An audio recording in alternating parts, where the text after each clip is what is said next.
Good afternoon, everybody. My name is Amherst Williams. I'm the Executive Director of the Connecticut League of Museums, and I want to welcome you to our program today, which is on getting your organization ready for an intern. I'm pleased to have with us today a number of people who have close connections to hosting student interns, running internship programs, and the experience of being an intern themselves.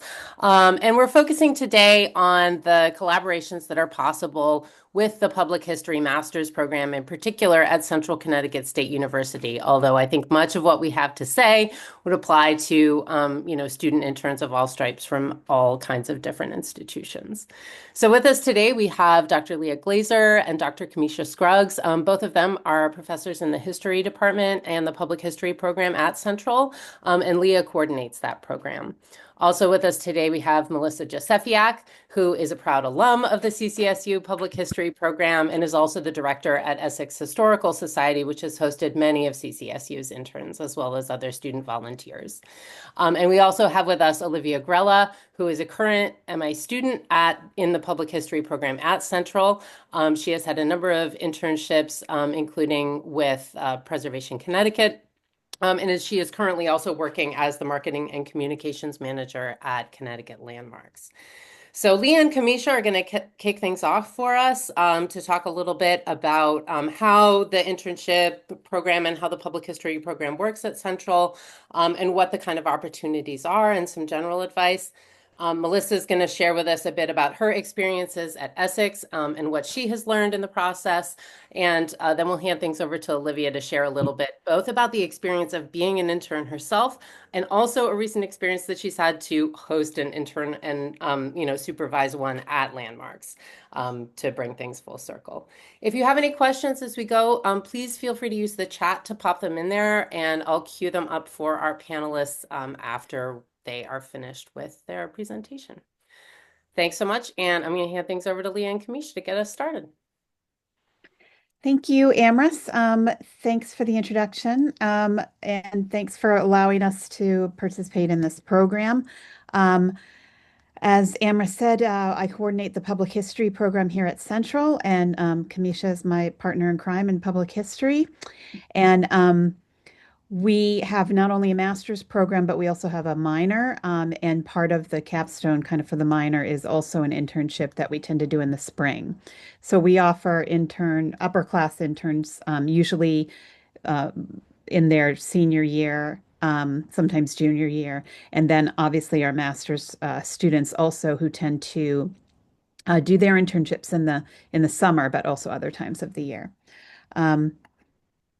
So just for those of you, I know a lot of you are with museums, so I just thought that we would distinguish the difference between public history and museum studies for a little bit. So what is public history for those of you who don't know?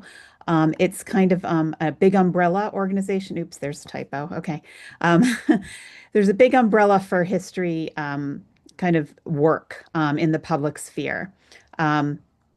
The National Council on Public History is the professional organization that kind of is an umbrella for all of these different kinds of activities, which does include museums, but also preservation, archives, digital history, community projects, and oral history.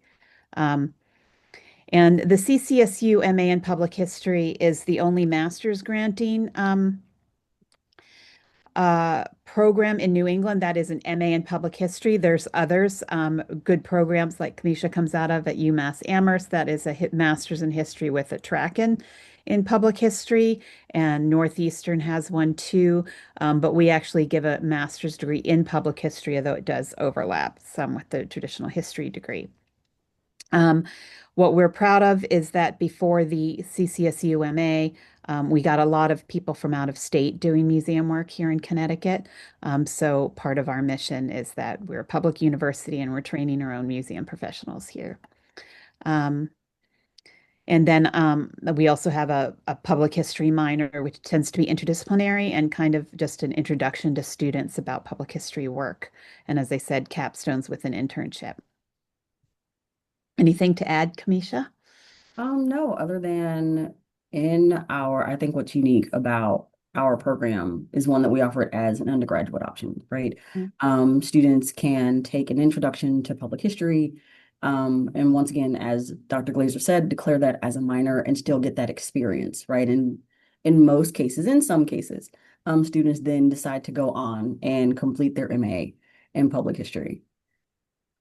Yeah, with us sometimes, or they'll go somewhere else depending on their ambitions. Although we do like to keep them here. This is a photograph of just shots of the public history soiree. For those of you unfamiliar, it's a nice annual event that we do with our current students, with our alums, and with our community partners, especially those who have hosted interns in the past, just to stay in touch every year. Most of the time it's out in this lovely courtyard, but on rainy times it goes into indoors. It's really fun to see our alumni come back and host our current master's students and help mentor them as well. So this is an advertisement that I put out for the undergrads as Camesha was talking about. We require about 100 hours of intern work and they have to attend a biweekly class, so every other week class, sometimes every 3 weeks. And so it's kind of an intern class, and we go over professionalization issues. Um, and we try to manage any problems that the student might be having or the host might be having. And so what I do is every fall I send out an inquiry about anybody who needs an intern, fill out that form. And then I have those for both the undergraduate interns and the graduate students. You can see the eligibility. We do require a 2.7 GPA or higher. We also require references. We want to make sure that we're sending out our very best into the community. They have to have 60 credits completed, so that usually is a junior or a senior, and enough of a history background. And then they also have to write a little mini essay for me that says for us that says why they want this position. Um, and I'll go over that. And then the 521 is the graduate internship. It is also required for the Master's in Public History program. Oh, I should say that the undergraduate one, it's required for public history minors, but you don't have to be a public history minor to do that internship. Okay, so the graduate internship is just for public history MAs. It must be taken after the first year. So they have a certain amount of coursework under their belt already. In both of them, there's an interview required. That means that's the student will decide, oh, I want to intern with this project or with this agency or historical society or museum or whatever, and I contact that community sponsor, and I put them kind of both in an email, and they arrange an interview. They complete the interview, and then separately the interviewee and the interviewer will get back to me and say, yes, I think this is going to work. If any one party says, I don't think it's going to work, that's fine. I just move on. That rarely happens, and I'm quite careful to in placements, making sure that interests align and that even personalities sometimes align. Um, we do require 120 hours for the graduate internship, and we encourage compensation for all internships, just because that is best practices now.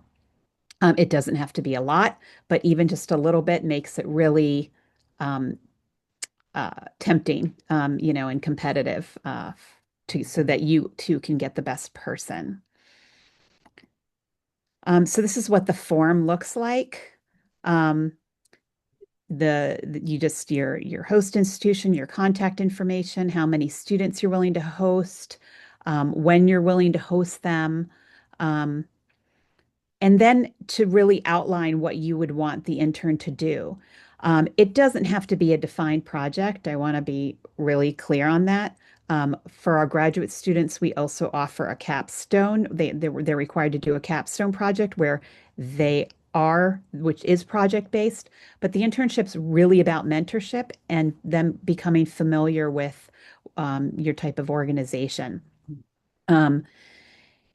And so you can fill this out for somebody like capstone project, but if you don't have a professional staff, if you're just an all volunteer staff, then it might be better that you partner with with a graduate student for their capstone project as opposed to an internship. We say, will the student be welcome at staff meetings? That is really important, that the student feel part of the staff and not just kind of shuffled off into a room somewhere, or treated lesser than an active person who has something to contribute, even if they're just sitting there listening. Camesha, anything to add?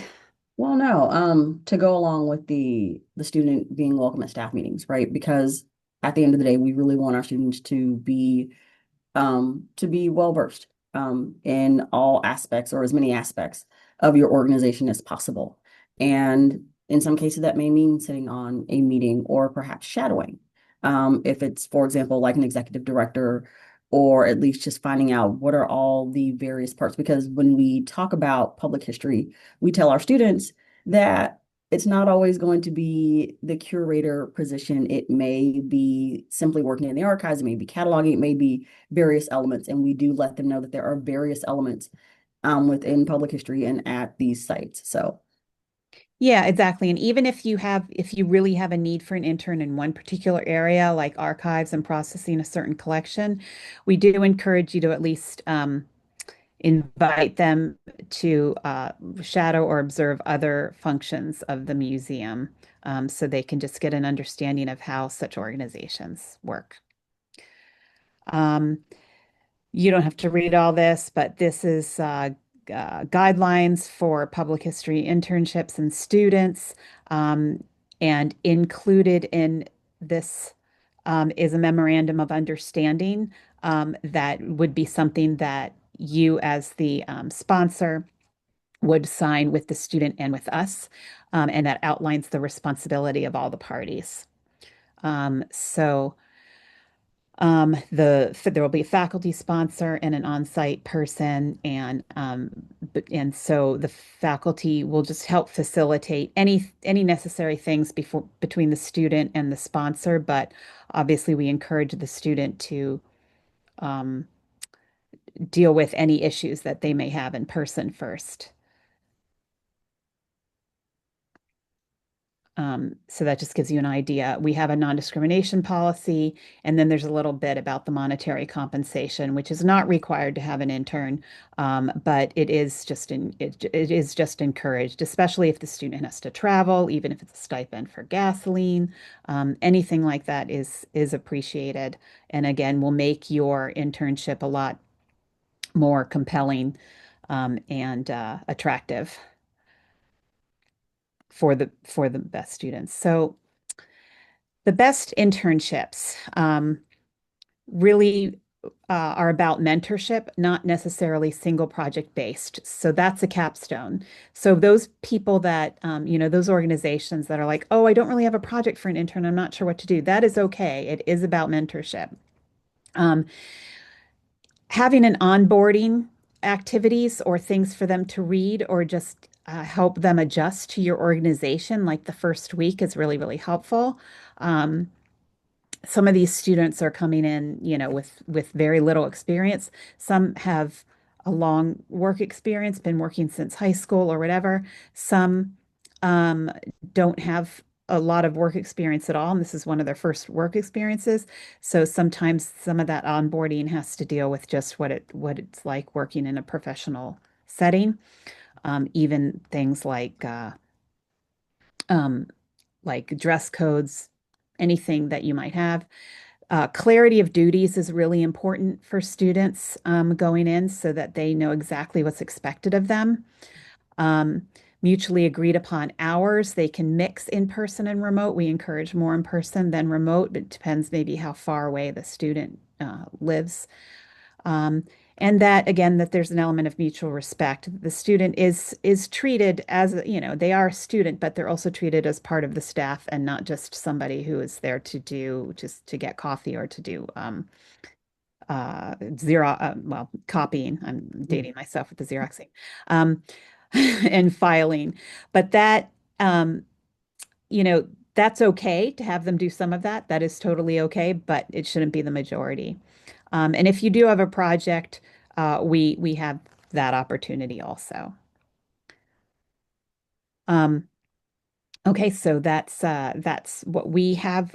Uh, and I'll turn it over. I think is Melissa next on the list. Camesha, do you have anything else to add before I end us? No, other than we really look forward to having our students be a valuable part of your organization, Mhm. whether it's for just a seasonal project or if it's for longer than that. I know that we've had success stories, as we discussed earlier, of some of our students who start out as interns but end up becoming employees, and we really want them to get that professional experience locally because that's definitely an important value that our students will have and that experience that they have that they can then use in other places. So thank you for partnering with us. Yeah, and absolutely. And building on that, just networking is a huge piece in getting public history positions, as many of you know. And so just even if you cannot, hire this person or accommodate them, just having an additional mentor and introducing them to, people in the field is really, really an important part of the internship as well. Okay. Um, so I guess I'll hand this over to Melissa. Great. Thank you, Leah. Hello, everyone. I'm Melissa Josefiak. I'm the director of Essex Historical Society. And we have hosted here several interns. I think we hosted something like 6 interns here in the last few years. And prior to that, I was a consultant. And prior to that, I was the assistant director at Wethersfield Historical Society, where we also hosted a number of interns from CCSU. So my contribution to the conversation today is really kind of like a boots on the ground and a tips and tricks kind of scenario, what works best from our particular experience, and how we learned and developed our internship program over the years. We love partnering with CCSU, but I've also had interns from other institutions, and it's interesting to compare and contrast that experience. And then we also have, just in the last few months, a series of student volunteers coming to us from the local high school.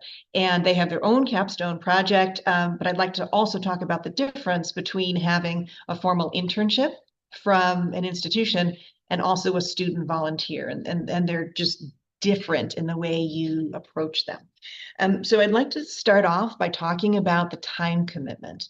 And that is, you're ready for an intern when you can determine that you've got time for this. You are managing people. That's why there are management positions in corporate America, people who manage people. So you're ready when you and your board can devote the time to actually developing the mentorship relationship and realizing that you won't be doing some of your other director jobs or department jobs because you'll be working with your intern.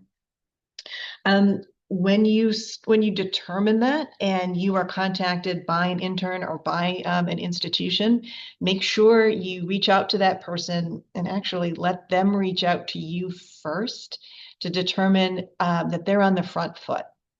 That I've had some alpha interns and I've had some beta interns, and you always want to learn from the student coming to you and then set up an interview. That is to determine what their focus is, their level of sophistication. And when I say their age, I want to say where they are on their education journey, what they're looking to get out of this, and how you can benefit from this relationship. Leah's always been wonderful about saying sometimes it doesn't work out. It's not a personality fit. I've never had that experience with a formal intern. But I'd like to ensure that I kind of take the measure of the person when I first meet them. That's a terrific way to also set up your schedule. I'm part-time, so is our other staffer here at Essex. We're both 30 hours. And if someone's coming to us in the summer or usually over a semester, we've got to figure out what's going to work. I've got a teenager, she's got young kids. We can't stay here past 3 o'clock. It's usually a day-long situation, and I've had people come as far from Windsor and from Manchester come down to Essex. So there's a travel situation there. Once you figure out that that 100 hours commitment, then how do you fit it into the schedule? So set your parameters first at that interview, and you'll understand what you're able to work with and what they want to get out of it. Internships can be all over the place. Some people have come to me saying, I just want to learn about museums, which is great. And then I've had another person who was not even on their second act or on their third act, who came up to me at a presentation and stuck the finger in my chest and said, I want to be you when I grow up. And that meant they were there to learn how to be a director. And internships change over time. And it's that development of the relationship. And Leah spoke about coming to staff meetings, but it's also important to schedule downtime with your intern.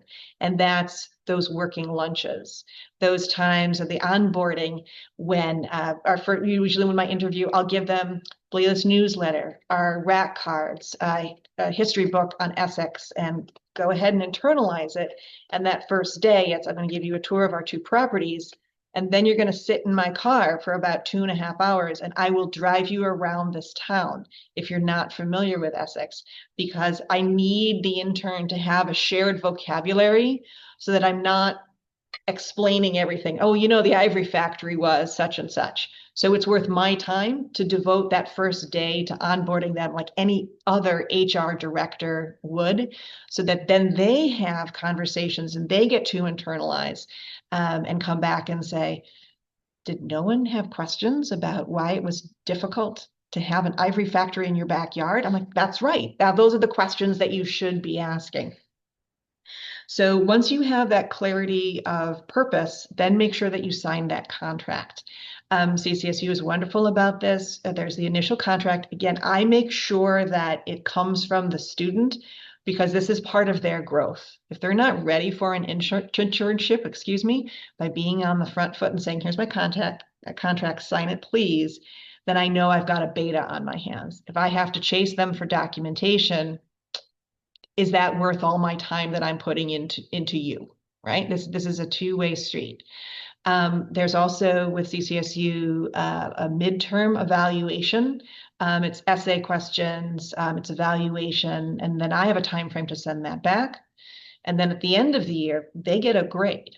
So I have to report on this, and they know that, right? They're supposed to be tracking their hours. They're supposed to be going to their biweekly meetings to report to their advisor that this is what I learned at Essex. These are the questions that I have. This is the experience that I have. And I always want my interns to come back to those sessions, because I think they're in group format, if I recall. I said, I always want you to lean forward in those sessions and say, and then I learned this, and then I did that, and then I had this experience.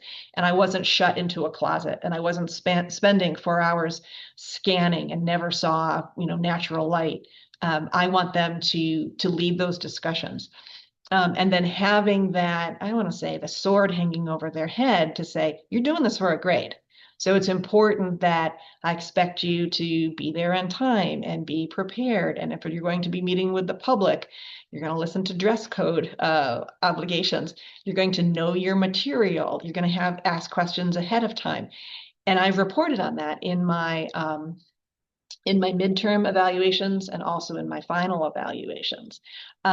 When I enjoy an intern, I don't spare the adjectives. When there's an opportunity for growth, I'll mention that in the midterm, and usually I can track that progress. I'm going to switch gears right now and talk about student volunteers. So this summer, Essex, we had the most amount of student volunteers ever, but not a single intern. And I was called, this is so interesting, grandparents, can you take my grandchild? They want them to learn this summer. We've had people from CCSU, former interns stayed through the summer. We had 1, 2, 3 high school seniors and 1 sophomore. And then we had 2 people, one from UConn and one from Tufts, who also were interns, who wanted internships, but I had nothing to offer them because I didn't have a contract. And an internship, when it's for grades, I will treat them differently, and I expect more from them as well. For a student volunteer, and the one from UConn and the one from Tufts went back to their advisors, and they tried to get some credit for it. And I said, you can call it what you want on your resume, but I'm going to consistently refer to you as a student volunteer. That allowed them the freedom to take vacation when they wanted, or take a half day, or text me when they needed more time. And that's fine. They're a volunteer. That's a different kind of HR management. But for an internship, we would expect something more. And at the end of the summer, I said to the two that were in college, think about us for next summer, make sure you get some credit and submit some paperwork, and then I can, have this be a real internship. What EHS benefits from this particular summer, we just have a new gift from a good donation, a good donor family. We now have an endowed internship. And we're really excited about that. And it's not a lot of money, but when you're 20, it's a lot of money. And also when you're older, if it's your second or your third act, you appreciate that gas money, right? It's a little kickback for your tuition. However, when people hear that we have money, and that's on us, we have to create a website or a web page to say, this is, we take all sorts of students, but this will now be the Sharon D. Clark internship. That will come with an interview, not just with me, but probably a board member, so that they're just like any kind of hire, there's a second voice in the room. Camesha asked about what's this going to look like? Are you going to have any rubrics? We probably will. There were no history majors this summer, but I will expect that it will be history or history adjacent major. If someone's interested in STEM and they want my $1,000, how is this going to apply to history? What am I getting out of it? Right? And there's a two-way street. So I want that to be very specific. And then when you offer cash, then it becomes competitive. Then I can maybe have two people. That makes it harder on me to say, oh, you're a stronger candidate, but if I have a rubric to base it on, this is a stronger candidate. These are wonderful problems to have. It's a little bit of a problem, but going into it, that clarifies the relationship with the student volunteers. I can't throw this amount of money at every student that wants to participate, but I can at someone who has a contract and who will require something from me. And at the end of the internship, I've already had requests. I need a recommendation. I need a phone reference. Melissa, will you do that for me? Yes. And I'm always honest when I say that, because people that hire will always say, well, what were their downsides? And I'll be honest. So when we go to that recommendation phase, I'll say, this is what I'm comfortable saying. What would you like me to emphasize? And in my time at, Weathersfield, and my time at Essex, I've probably written or given dozens of references. And many of those have been, hiring within the public history field, which is fantastic.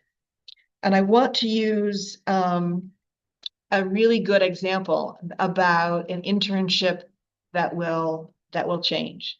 And that is, we had a young man from CCSU who is right here in Deep River, one town over. Can you just pause 1 minute, please? I'm just going to put myself on. My staff was just going to close the door. We've got the landscape symphony is starting in the neighborhood, so we're just cut down on the ambient noise here. Thank you. Griffin Smith is in the undergraduate program, and he lived in Deep River, and he wanted to do an internship here. He came with his paperwork, which was fantastic, and he started the year saying, I want to go into research. I really am a kind of the behind the scenes type of person. I'm really into genealogy. So in our interview, I was really pleased with his maturity. I said, I think you're a great fit. This will be fantastic. We're getting ready for the US 250th. Why don't you start researching the various veterans or people connected with the revolution that are buried here in Riverview Cemetery? We run cemetery walks, and we have a standard tour, and we're always looking to do something different. This is perfect timing. You give me those electrons, and I could share them on our blog, and then we can incorporate them into a tour. And he liked that. There was a lot of work. Sometimes he would get sick and I can't make it in, but I was doing research at home. And I always offer my interns an opportunity. As the director, I get called away. I can't sit on you for 4 hours a day. I've got to go do director stuff. So I always have a fallback job for them. And that was Griffin's fallback, was researching these various veterans or people connected with Essex during the Revolution. And when you're an intern, even though you have a specific job, you also, at a small institution, become a utility player. If I need you, I'm going to pull you from this, and I'm going to need an extra body at the fundraiser, or hey, we've got to move some furniture in the Historic House Museum. You look strong. Let's go. But what we needed is we have a wonderful grant opportunity in the 4th, 5th, and 6th graders, and we do hands-on history programs 4 times a year in each grade, plus a field trip. And I said, I've got a couple of volunteers coming in. Griff, can you handle this? And he said, yep, just give me the material. And he says, all right, this will be something different. At the end of the day, after 3 classes with him, he was such a natural. And I said that to Kate Savage, our fellow staffer here. And I said, well, he was really good. And we heard that from the volunteers too. So we brought him in again. We made sure that he was going to be available because he's so much younger and the kids are, 4th, 5th, and 6th grade. He's like the cool uncle. So he could, not just the middle-aged lady here, that they were really listening to him. And I jokingly said, Griff, would you like to reconsider your internship? Can you reconsider your life choices? Yes, I'd like you to do research, but you're a natural in the classroom. And the volunteers saw that too. And so when he got to the end of the internship, we were pulling him into every single class. We put the Revolution Research Project kind of on simmer. He did do a lot of that, and we're trying to do, actually, not this Saturday, the next Saturday, we're going to be launching the tour. So that when he was getting toward the end of his internship, he says, I'm starting to apply for jobs, and I'd like to be because based on this experience, a paraprofessional in a school system. He had 3 or 4 interviews. Within a month, he was hired at North Branford, and then over the summer, they were hiring in our district, Region 4.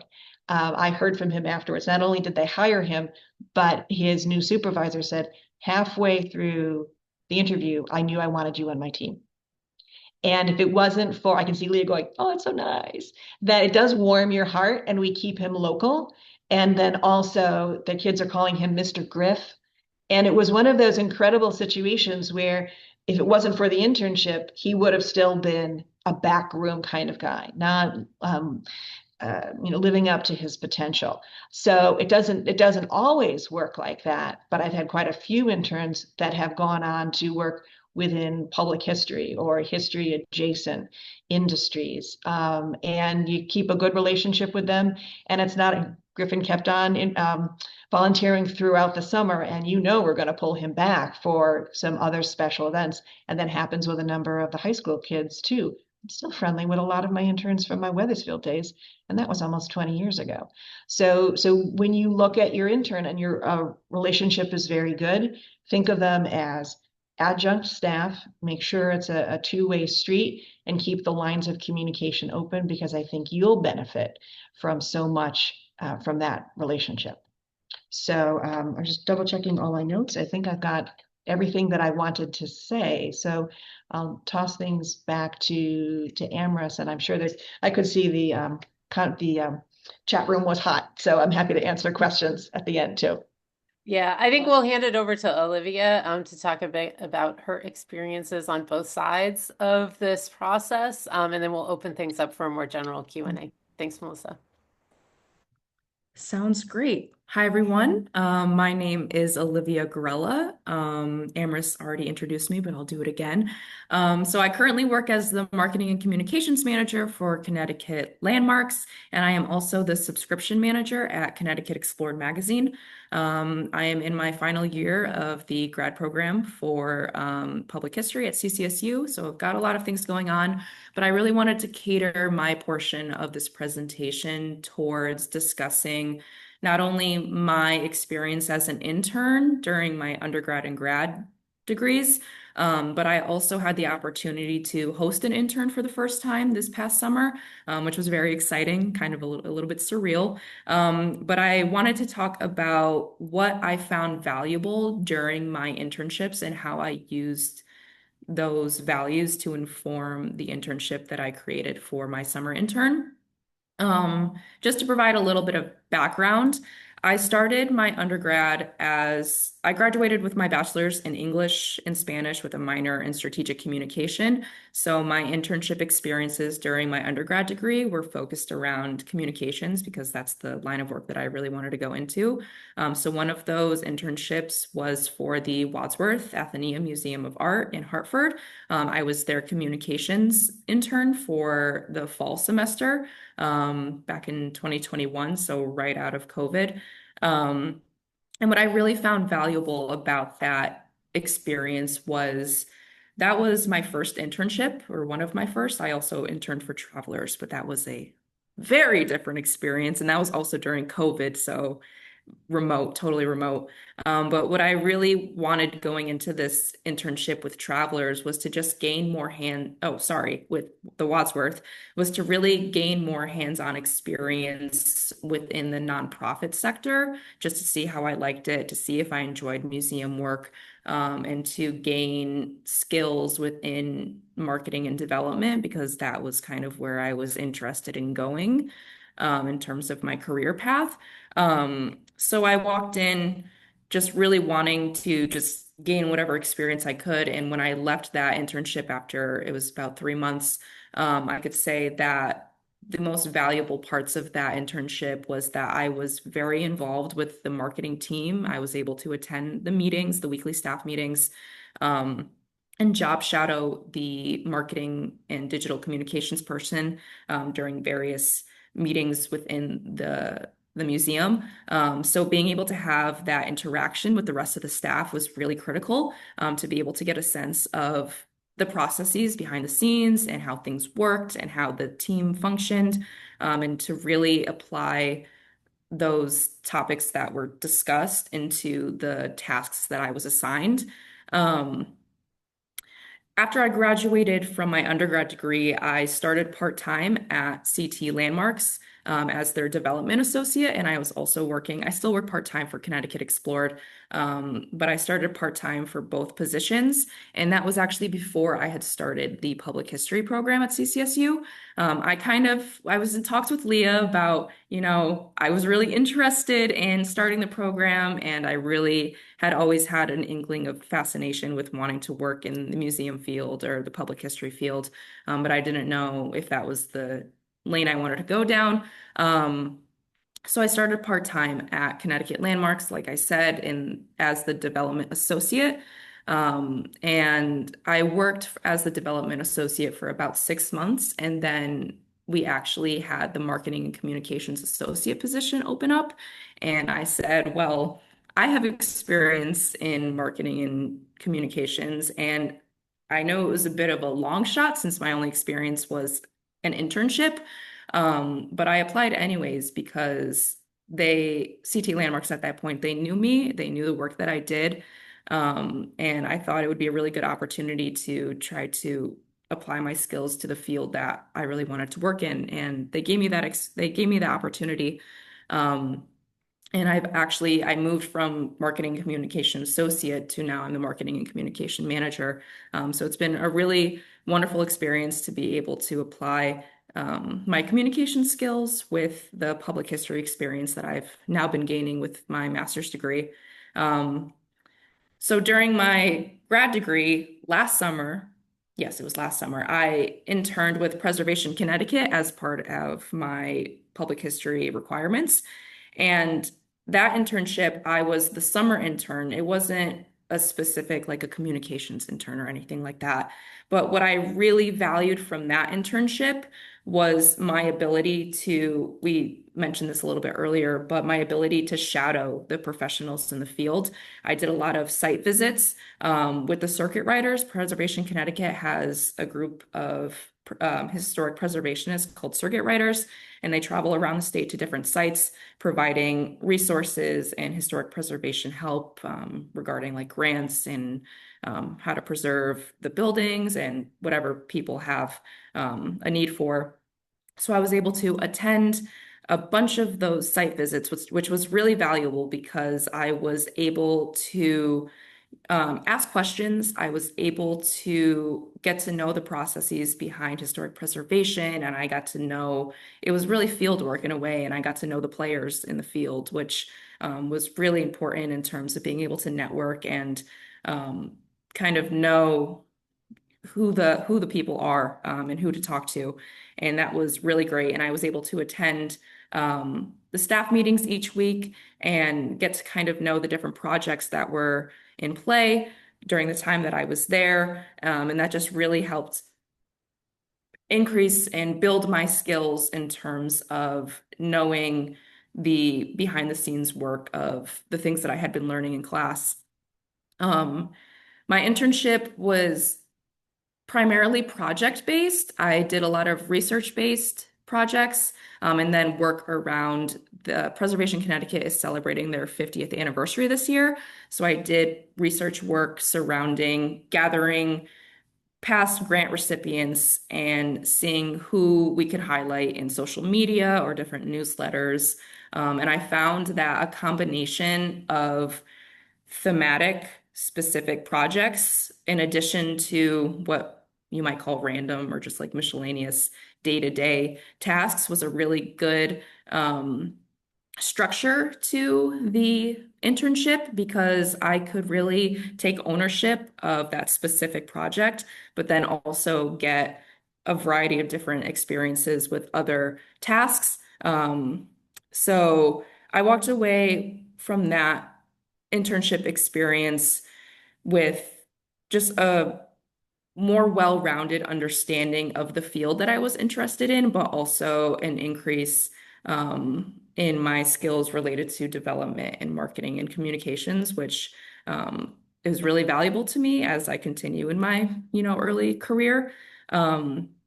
Plus, I interact with these people daily. I talk to the folks over at Preservation Connecticut all the time, with my work here with Connecticut Landmarks and and Connecticut Explored. So it's just really good to be able to have those connections with the people in the field, because we can continue. We've hosted programs with them now, and we've been in talks about how we can continue to collaborate down the road. So being able to build those relationships within my internship, but then carry over those relationships into my job, has been really beneficial and really awesome. Keeping an eye on the time, I'll end with how I used those values to shape the internship experience the internship managing experience that I had this past summer. Like Leah mentioned, I really wanted my intern to feel like this experience was more of a mentorship. So after the initial interview, this intern came into Connecticut Landmarks realm because her mother was associated with one of the gardening clubs that works at one of our properties. And so the intern, heard about us and was really interested in wanting to work with us to see if she would be a good fit for working in marketing or development. And she was just interested in that realm. So we talked to her, and I really wanted to leave room for her interests as a student. And so in our initial interview, we spoke about her experience, and we spoke about, what would she be interested in doing during this internship time. And so based off that initial discussion, I really catered a marketing and development internship towards some of the skills that she wanted to gain. But I really made sure to emphasize that she was a little bit nervous that, she doesn't have a lot of experience with marketing or digital communication. But I really emphasized to her that skill learning is an important aspect, and that I would be there as a mentor and to guide her through how to use Canva, how to create a press release, how to do this and that. And I really wanted to be there for her as a resource during this internship, and I wanted to make that clear up front. And that was important to me to establish at the beginning.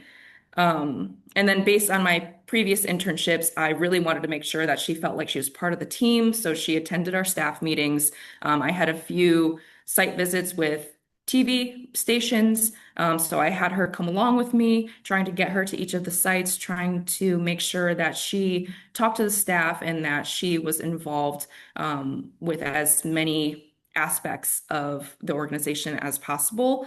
And with that, in addition to just various marketing tasks that I needed help with, that she was a great resource for, we designed a more thematic aspect of her internship around an event that we were hosting. We actually had it last Wednesday.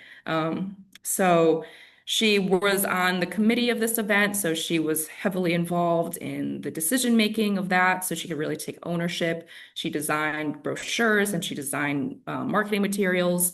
So again, like I said before, having that combination of a specific thematic project in addition to just various tasks was really beneficial to me, and I wanted to make sure that she passed that, she experienced that.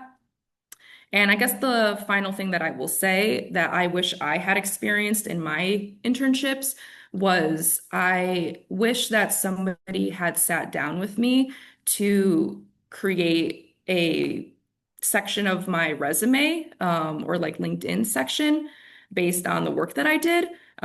So at the end of my intern's experience, I made sure that we blocked out time to create an internship description, or yeah, an internship description for her resume that really highlighted the work that she did, and that she could also transpose onto her LinkedIn. And I gave her different materials that she had created, the digital versions. This way she can post them on her LinkedIn or share them with whoever as examples of her work. So I really wanted to make sure that was incorporated, because sometimes it's hard. You do so many things and then you come to the end of the internship and you're like, oh God, I don't know how to summarize this in 5 bullet points. So yeah, I think that's where I'll end. And I'll bring it back to Amherst. That's great. And that's such a great tip, Olivia. I think all of us whenever we update our resumes, you're kind of like, what have I done? And sometimes it's easier for someone who isn't you to see what their real achievements are and what's the best way to highlight them. So that's a really nice tip. Um, I want to thank you all. This has been really helpful and enlightening. And I think that, I just want to draw out some things that I've heard, and then we can take a few questions. Um, I think I want to emphasize something that is that even, smaller organizations with, part-time staff can do this, can host an intern in a positive way, as long as you are thinking about these sorts of things. I think, one of the through lines that I've really seen in what everyone has talked about is it's really important to treat, your intern as a colleague, someone who's kind of on the staff with you, someone who you're trying to develop, and help them with that kind of career exploration that both Melissa's story and Olivia's experience really speak to. This is a way for, people who are, entering the field or thinking about entering the field to see, is this what I want? And are the things that I think I'm interested in really the things that I want to do? Because sometimes it can seem that way when you start doing it, but, doing it on a day-to-day basis, you learn things about the process that might be a little different. And I think that emphasizes something else that that I want to emphasize too. I think so many of us, who are working in history organizations, in museums and cultural organizations, there are things that we have learned on the job that were never covered in the classroom. And I think that that's where the internship or, volunteer experiences can really help someone who's entering the field understand all of those pieces of everything that goes into, running an organization, running a program, doing marketing and communications or development, making an exhibit, putting those things together. I just want to do a couple of things. We had a question earlier from the team at ASAP, just sort of about requirements for internships. And I want to emphasize that we focused on the public history programs, internship program, because we at the League are housed in the public history program at CCSU. And, a lot of our member organizations have worked through CCSU to get those interns. So we have that relationship. But I think that while the specifics around different programs and departments may vary in terms of what they might require in different disciplines, I think these general recommendations about how to make the experience good, both for the organization and for the intern, probably pertain. We have a question from John about norms with respect to compensation. High end versus low end. How have organizations done this sort of compensation? Is it hourly, daily, a kind of project payment. I wonder if anyone can speak to, and perhaps I'd put it to Leah first, since you probably have a range of experience with a lot of different organizations and the different ways that people have thought about compensation. Yeah, and the answer, John, is that, all of the above. Some of them do hourly. Usually they kind of take our hourly minimum and convert it over into a stipend. But, not everybody can support that 100 hours at now $17 an hour or something. So even just, um, you know, a stipend of 1,000, a stipend of 500. All of that, can be seen as, okay, we're supporting their gas money, or you're just understanding that they're not a professional yet. So it really is the capacity of the organization, what you can do. Um, and some of them give the stipend at the beginning, some of them give the stipend, some of them spread it over, some of them have done it at the end. It depends on the capacity of the organization. There's no hard, fast rule. And obviously, the more popular internships and the more attractive internships are the ones with some kind of compensation, or with a compensation that, maybe will allow somebody to cut back on their minimum wage Dunkin' Donuts job or something to that effect. And that's why minimum wage is ideal, because it gives them that flexibility. And as Leah said, even if it's just a small lump sum payment, like that can make a difference. So I think that, Mhm. often, especially smaller organizations, are thinking about internships, and capstone projects as ways to, collaborate on something that allows them to do something that they want to do affordably. And I think in the Yeah. conversations that I've had with folks in the public history program and in talking with students, we had a little debrief about summer internships last week. The experiences varied, but, as if there was some money on the table, it made the internship a lot more attractive, even if it wasn't, a really impressive, job style And stipend. it just comes down to valuing somebody and valuing their work. We tend to devalue our work as in these humanities and museum fields. And so the National Council on Public History only posts compensated internships. And again, there's no hard, fast rule as long as it's compensated in some way.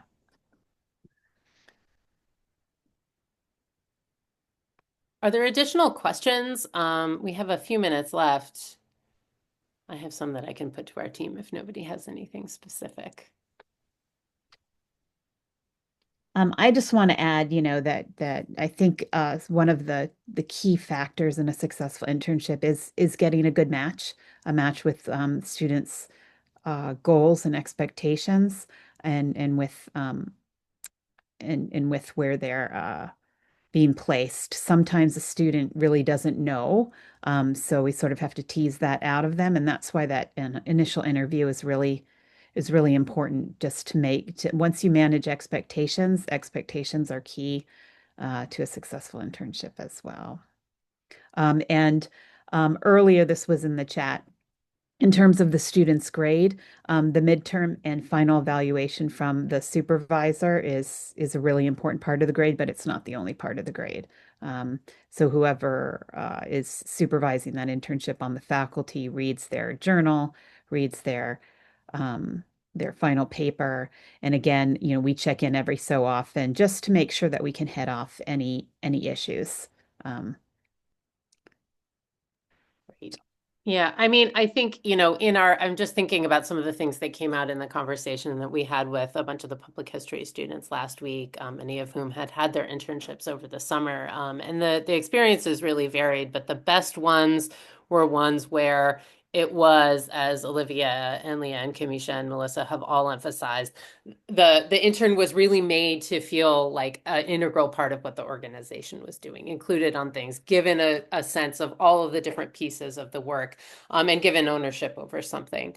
And the ones who had a less amazing experience are the ones who were given a space to work and a project to work on, and just basically said, "We'll see you when it's done." I think that ended up coming out as a real sort of like try to avoid that, because the point of the internship is building this relationship and building this network, helping the person really build out those relationships, and an understanding. Yeah, professionalize and them. professionalize. Don't expect, we've had one of our worst experiences was expectations from the host institution were way too high for, especially for undergrads.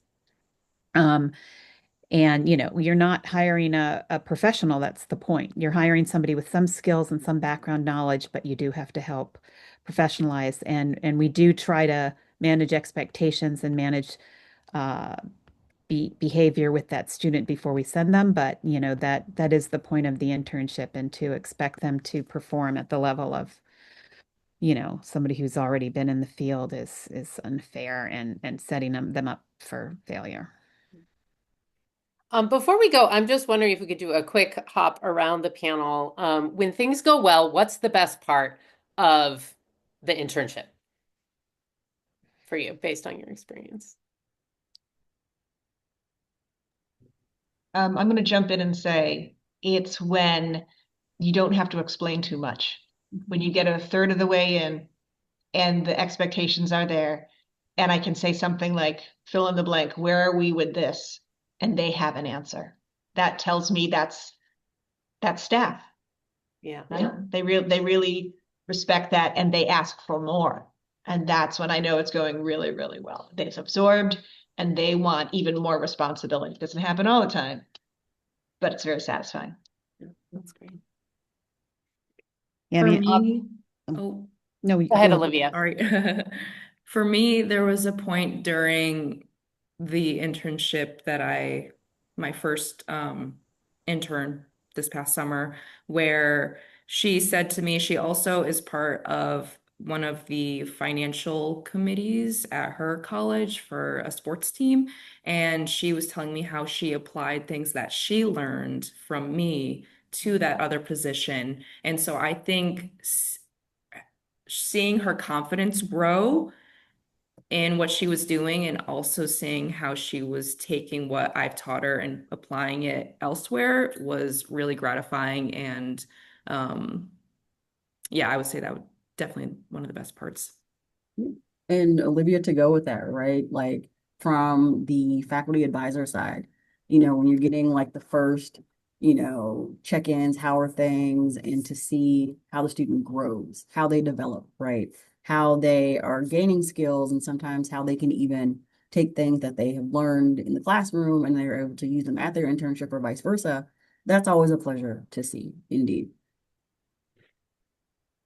yeah, and I would add that when you do have the situation which happened with Griffin, where they were excited when they chose their internship and when it worked out, but to watch them get even more excited about it the longer they're with the agency or doing their work and gaining confidence, as Camesha said, is really, really gratifying.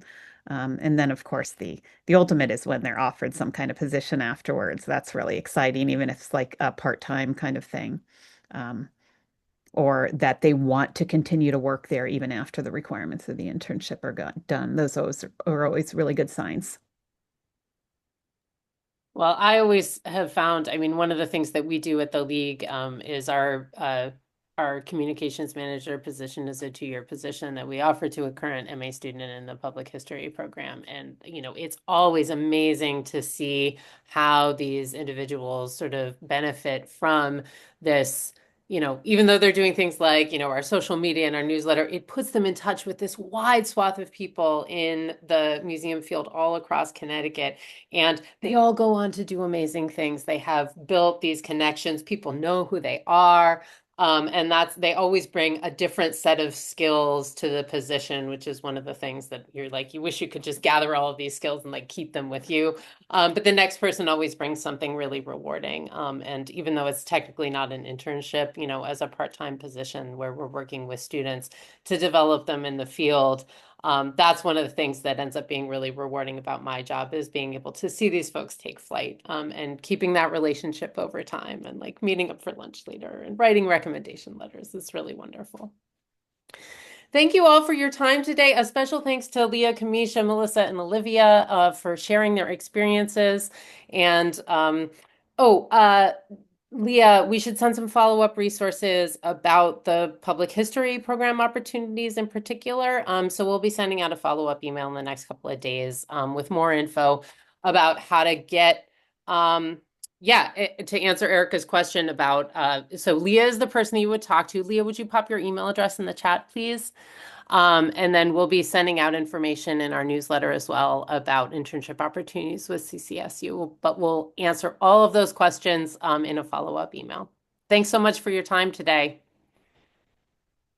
Was there something more you wanted to say? Yeah, sorry. It starts with that initial form, which I'll send you if you email me, but we'll also send it out. Great. Thank you, everyone. Thanks again, everybody. Have a wonderful afternoon.